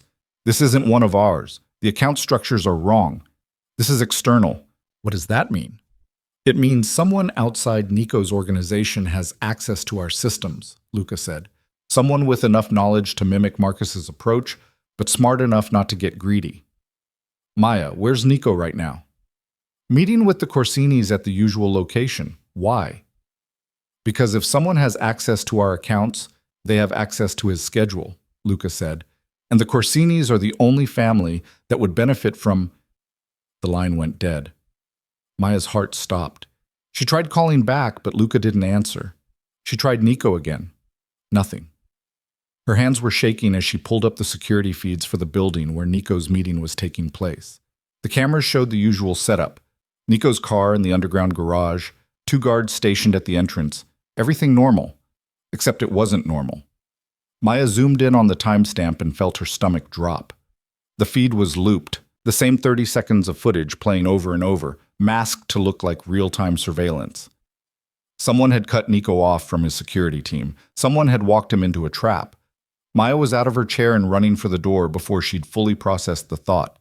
Victor was stationed in the hallway, and he straightened when he saw her face. "We need to go," Maya said. "Now, Nico's in trouble." Victor didn't waste time asking questions. He had her in the car within 2 minutes, and they were speeding toward the meeting location with 2 more vehicles full of Nico's men following close behind. Maya's phone buzzed. Unknown number. She answered it. "Mrs. Valenti," a smooth voice said. "I was hoping you'd figure it out in time. It makes this so much more interesting." Maya's blood turned to ice. "Who is this?" "Angelo Duca's brother," the voice said. "You remember Angelo, don't you? The man your husband murdered 2 months ago?" "I've been very patient, Mrs. Valenti. Very careful. But patience has its limits." "What do you want?" "I want Nico Valenti to understand what it feels like to lose everything," Duca's brother said. "His reputation, his empire, his life, and most importantly, his wife." The call ended. Victor was already on his radio coordinating with the other cars, calling in every available man. "We're 3 minutes out," he told Maya. "Stay in the car when we arrive. No matter what you see, you stay in this car. Understood?" Maya nodded, but she was lying. The building came into view, a converted warehouse on the edge of the financial district that the families used for neutral meetings. It looked quiet from the outside, but Maya could see the signs of wrongness now that she knew what to look for. Too many cars in the lot, no movement in the windows, the kind of stillness that came before violence. Victor pulled the car around to the back entrance and killed the engine. "Wait here," he said, drawing his weapon. "I mean it, Mrs. Valenti. Wait." He disappeared into the building with half the men, leaving 2 guards with Maya. She lasted exactly 90 seconds before she opened the car door. "Ma'am, you need to stay." One of the guards started, but Maya cut him off. "My husband is in there," she said, "and if you think I'm going to sit out here while he's in danger, you don't know me at all." She didn't wait for permission. She just walked toward the entrance, and after a moment of hesitation, both guards followed. The building's interior was dark, lit only by emergency lighting along the baseboards. Maya could hear voices echoing from somewhere above, angry, overlapping, the kind of chaos that preceded bloodshed. She took the stairs 2 at a time. The second floor opened into a large meeting room, and Maya's heart nearly stopped at what she saw. Nico was on his knees in the center of the room, his hands zip-tied behind his back, blood running from a cut above his eye. 3 men surrounded him. Not Corsinis, Maya realized, but unfamiliar faces. Duca's people. And standing behind Nico with a gun pressed to the back of his head was a man who looked exactly like Angelo Duca, right down to the cold fury in his eyes. "Mrs. Valenti," Duca's brother said pleasantly, "how good of you to join us." Nico's head snapped up, and when he saw Maya, the fear in his eyes was more terrifying than anything she'd witnessed yet. "Maya, run," he said hoarsely. "Get out of here." "Shut up," Duca said, pressing the gun harder against Nico's skull. "Your wife and I are about to have a conversation, one that I think you'll find very educational." Maya forced herself to stay calm. Victor and his men were somewhere in the building. She'd heard them moving through the lower floors. All she had to do was buy time. "You wanted me here," Maya said, stepping into the room. "I'm here. Let him go." Duca laughed. "Let him go, Mrs. Valenti, I don't think you understand the situation. Your husband killed my brother, executed him like an animal, and left his body as a message. Did he tell you that? Did he tell you how Angelo begged for his life? He told me, Maya said. Her voice was steady. He told me everything. And you married him anyway? Duca's smile was vicious. That's either loyalty or stupidity. I haven't decided which. It's love, Maya said simply, which is something you clearly don't understand. Duca's expression darkened. Love. What a pretty word for complicity. You're just as guilty as he is, Mrs. Valenti. You chose to stand beside a murderer. You chose to benefit from the blood on his hands. So when I pull this trigger, you're going to watch him die knowing it's partly your fault. No, a new voice said. Everyone turned. Donato Corsini stood in the doorway with 4 armed men behind him. His expression was colder than Maya had ever seen it. This isn't your business, Donato, Duca said. You made it my business when you broke into a neutral meeting site and took one of our partners hostage, Donato said.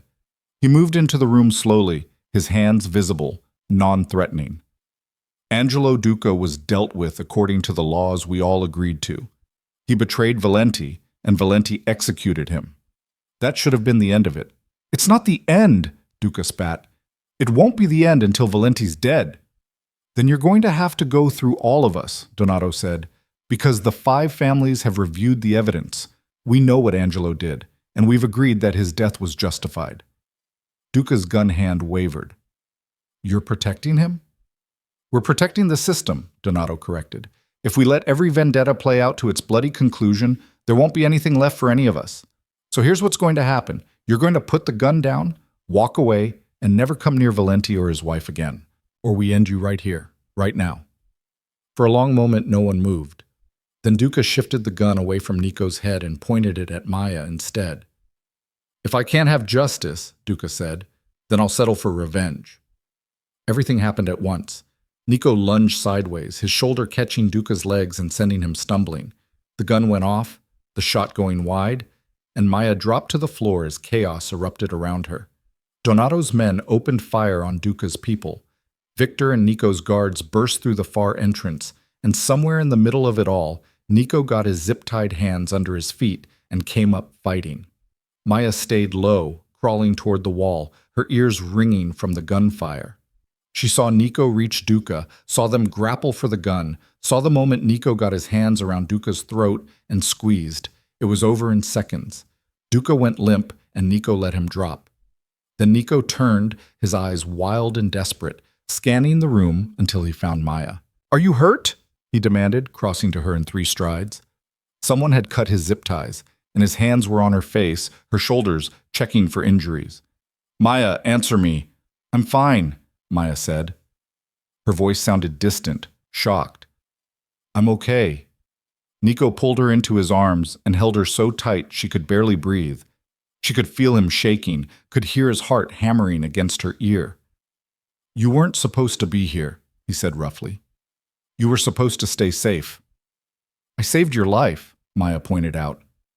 You nearly got yourself killed, Nico countered. If Donato hadn't shown up. But he did, Maya said. She pulled back to look at Nico's face. Why did he help you? Nico glanced over at Donato, who was directing his men to secure the scene. Because I made a deal. 3 days ago, when the evidence against Angelo Duca first surfaced, I went to the Corsinis and offered them a larger stake in our eastern operations in exchange for their support. Donato agreed to back me publicly, to make it clear that anyone who came after me would be coming after his family too. You bought their loyalty, Maya said. I bought our survival, Nico corrected. He cupped her face in his hands. And it worked.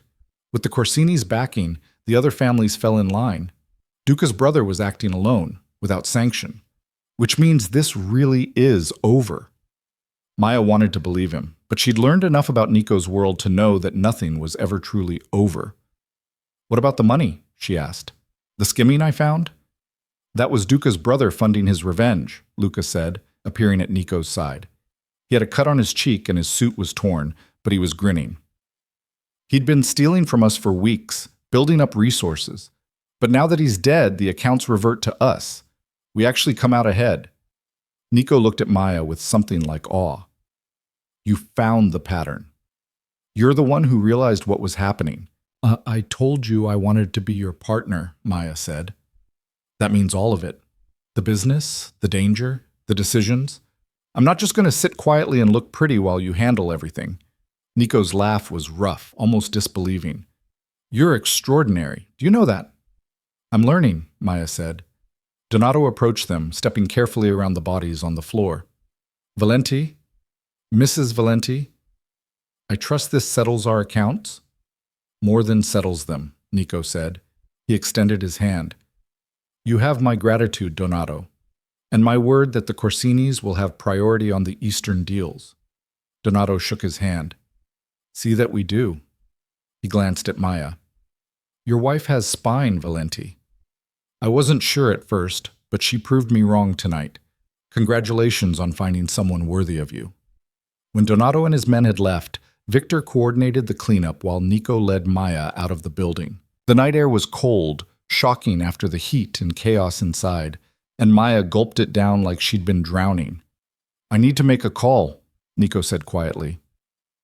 To your family. Maya's stomach dropped. Why? Because Duca knew where you lived before you moved in with me, Nico said, which means he probably knew about your parents, your brother.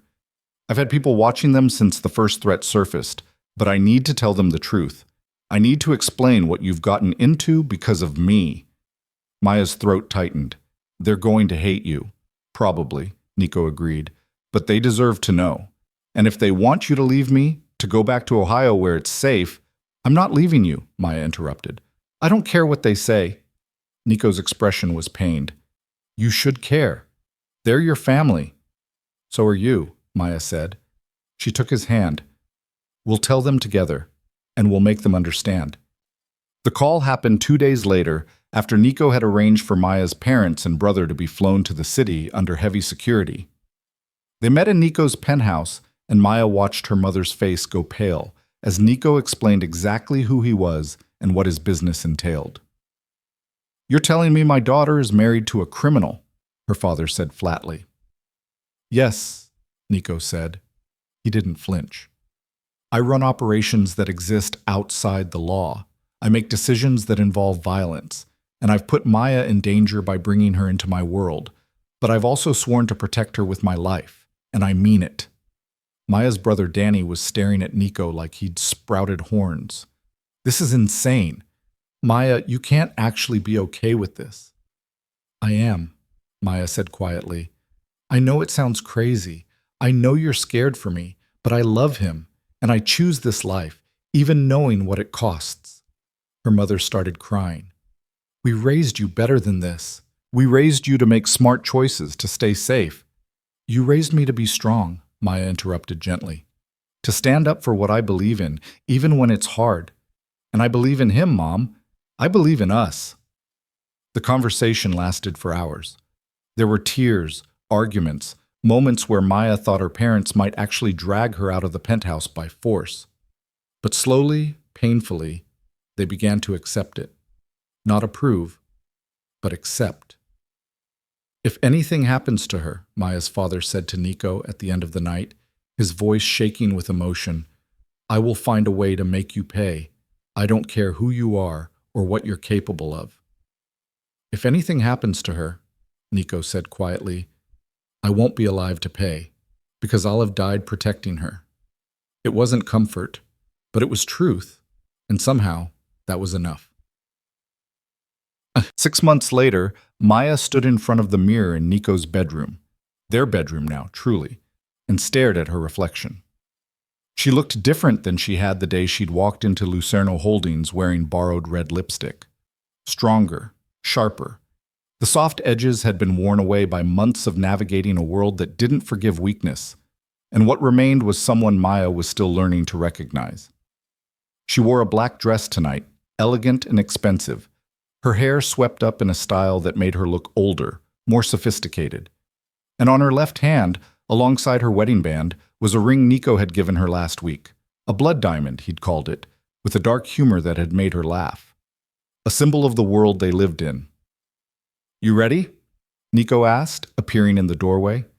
He was in a tuxedo, devastating and dangerous, and Maya's breath still caught when she looked at him. Almost, Maya said. She turned to face him. What's this event again? Charity Gala, Nico said. All the major families will be there, along with legitimate business people, politicians, anyone who matters in this city. It's a chance to show that we're stable, united, untouchable. And that I'm not going anywhere, Maya added. Exactly. Nico crossed the room and kissed her softly. You don't have to come if you're not ready.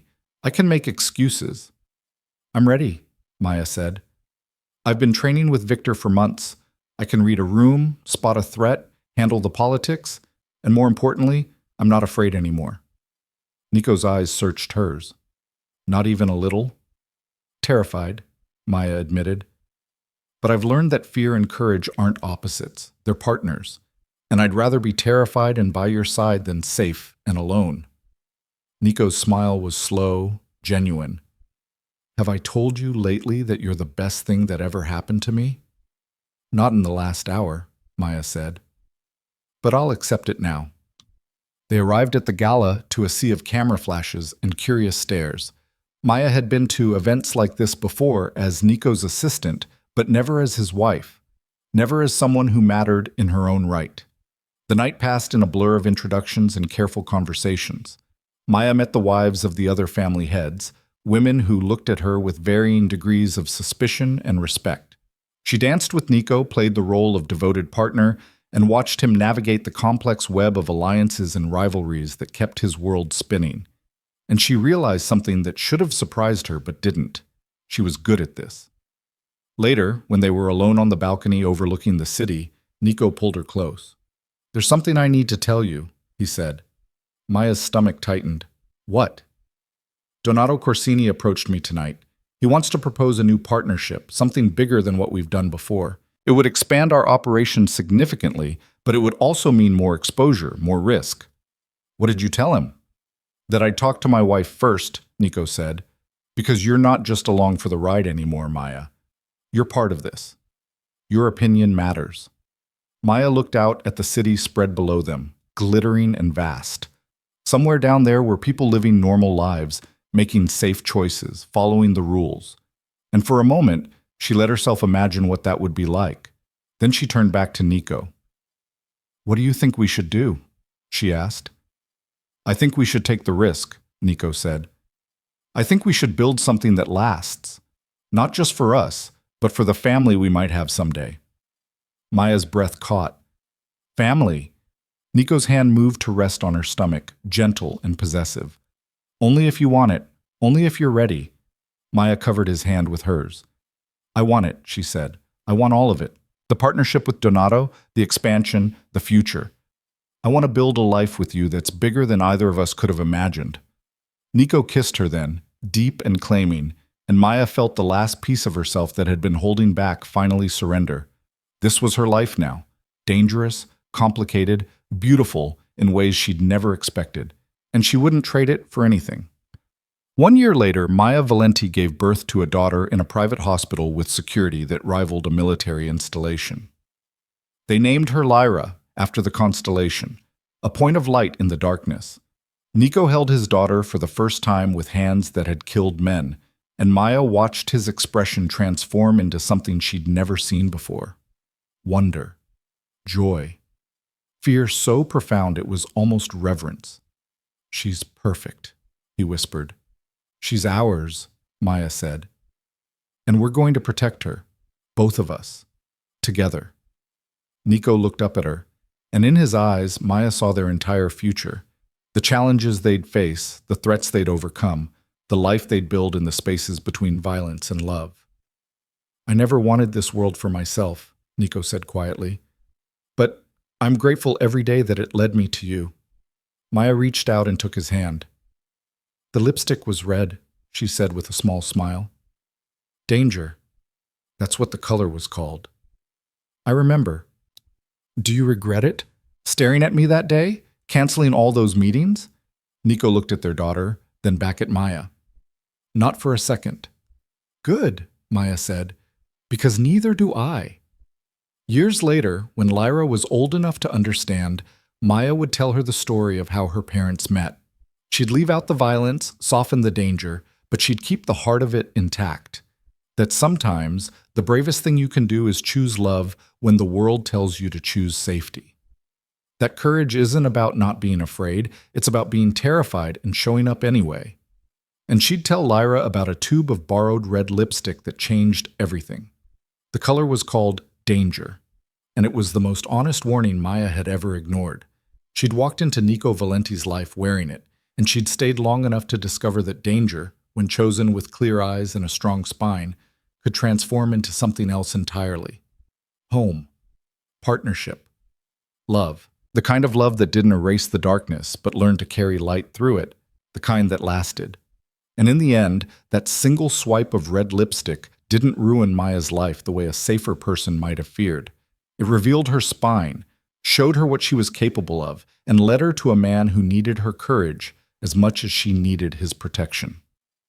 Together, they built an empire on the ruins of everything that had tried to destroy them. And they taught their daughter that the most dangerous thing in the world isn't the life you choose, it's the life you're too afraid to fight for. Maya had fought. Nico had fought. And what they'd won was worth every scar, every sleepless night, every moment of terror, each other. And that was more than enough.